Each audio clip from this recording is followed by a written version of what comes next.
Hello, welcome back to my YouTube channel. Um, the book of Haggai was on my mind lately, so I just want to talk a little bit about the book of Haggai. I love talking about books that most people maybe don't even realize that it's in the Bible, or perhaps they just pass it by, and they tend to read books that are easily found, like the book of Genesis in the Old Testament, or the book of Psalms, which are amazing books, or maybe Matthew, Mark, Luke, or John, or books that are easily found, and they're amazing books that can teach you many things. But the book of Haggai is one that is a very small book. And matter of fact, I wasn't too sure where the book of Haggai even was. I figured it was around the book of Amos, maybe Zephaniah. So I just went to the book. I went to the beginning of the Bible, and I looked at the index to find out where the book of Haggai was. And it's actually right after the book of Zephaniah. And it's only one page, front and back. That's it. So it's a book that's easily just passed by. And so I wanted to read this book. Haggai is a prophet, and God spoke through Haggai to the people of Jerusalem because there was an important message. I don't believe in just reading the Bible for the sake of reading the Bible. You know, it's good to read the Bible and to understand the Bible, but more so than that, I believe that it needs to be applied to your life.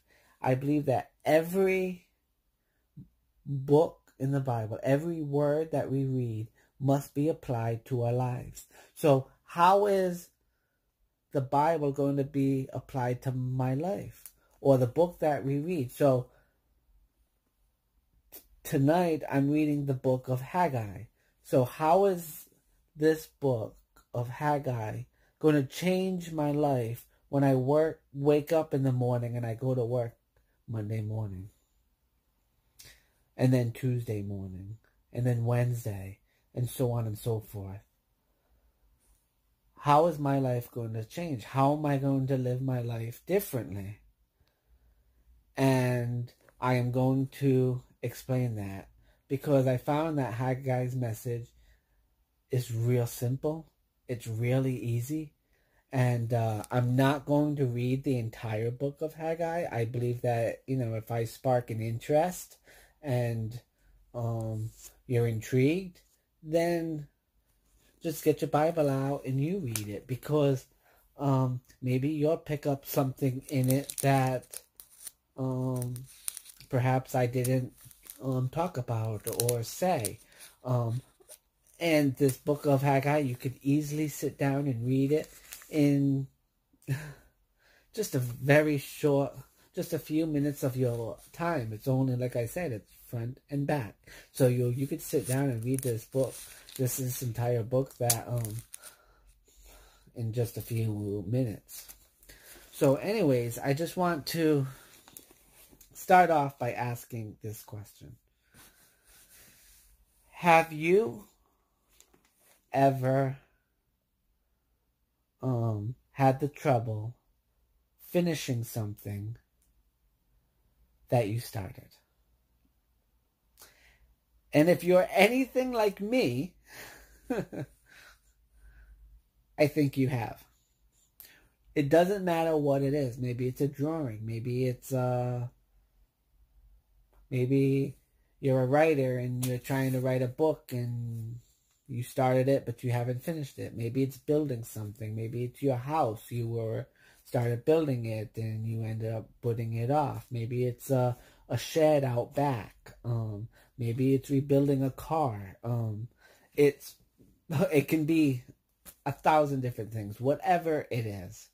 If you ever started something and then you had the trouble finishing it, And now it just sits there, and maybe you say, oh, one day, and that one day turns into 2 years, or perhaps maybe 5 years, or 10 years, or 20 years down the road.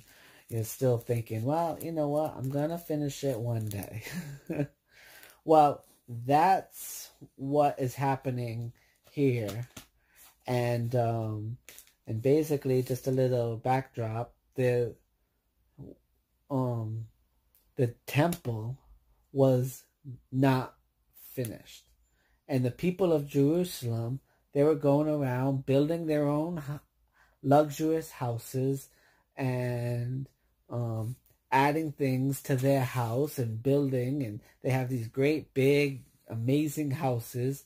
And yet, God's house, the temple, was not even finished.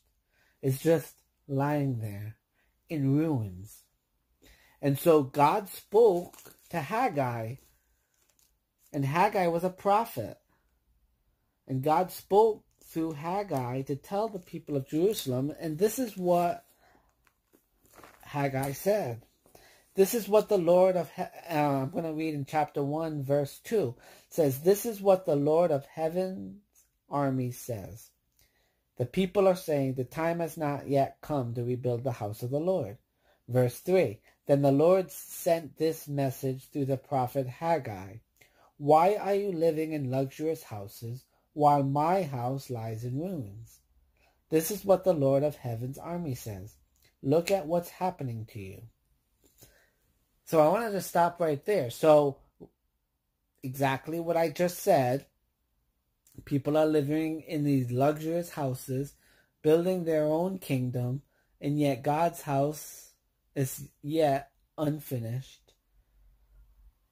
It's just lying there in ruins. And everybody is just neglecting it. And because of it, this is what's happening, because they're neglecting the house of God. You have planted much, but harvest little. You eat, but you are not satisfied. You drink, but you are still thirsty. You put on clothes, but cannot keep warm. Your wages disappear as though you are putting them in pockets filled with holes. So, when you neglect the things of God,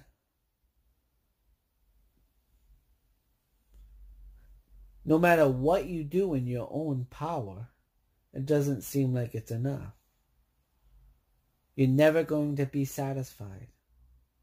And so, I sum up the book of Haggai in these simple words.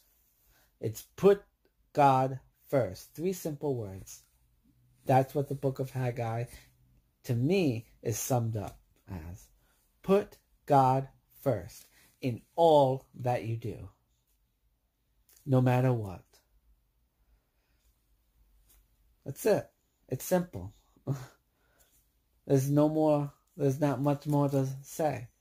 When you put God first, then you'll be satisfied.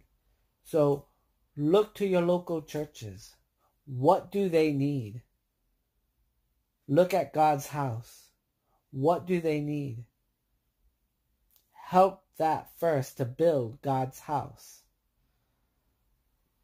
And then you'll have all that you need to build your house.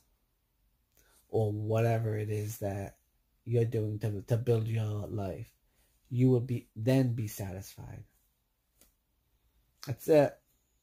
This one's short and sweet. Until next time.